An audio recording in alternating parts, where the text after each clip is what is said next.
மருத்துவத் துறையில் 2024ஆம் ஆண்டுக்கான நோபல் பரிசு விக்டர் ஆம்ப்ரோஸ் மற்றும் கேரி ரவ்குன் ஆகிய இருவருக்கு அறிவிக்கப்பட்டுள்ளது. மருத்துவம், வேதியியல், இயற்பியல், அமைதி உள்ளிட்ட துறைகளில் சாதனை படைத்தவர்களுக்கு ஒவ்வொரு ஆண்டும் நோபல் பரிசு வழங்கப்பட்டு வருகிறது. அந்த வகையில் இந்த ஆண்டுக்கான நோபல் பரிசுகள் அக்டோபர் 7 முதல் 14ஆம் தேதி வரையில் அறிவிக்கப்பட உள்ளன.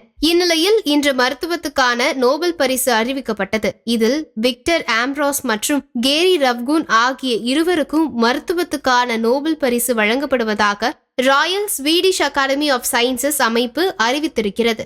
மைக்ரோ RNAவின் கண்டுபிடிப்பு மற்றும் போஸ்ட் டிரான்ஸ்கிரிப்ஷனல் ஜீன் ரெகுலேஷன் எனப்படும் ஜீன் ஒழுங்கமைப்பில் அதன் முக்கியத்துவம் குறித்த ஆராய்ச்சிக்காக இருவருக்கும் இந்த விருது அளிக்கப்பட்டுள்ளது. பல்வேறு விதமான செல்கள் உருவாவது பற்றியும் அதில் மைக்ரோ RNA ஏற்படுத்தும் தாக்கம் குறித்தும் இருவரும் மேற்கொண்ட ஆராய்ச்சியின் அடிப்படையில் இந்த விருது அறிவிக்கப்பட்டிருக்கிறது.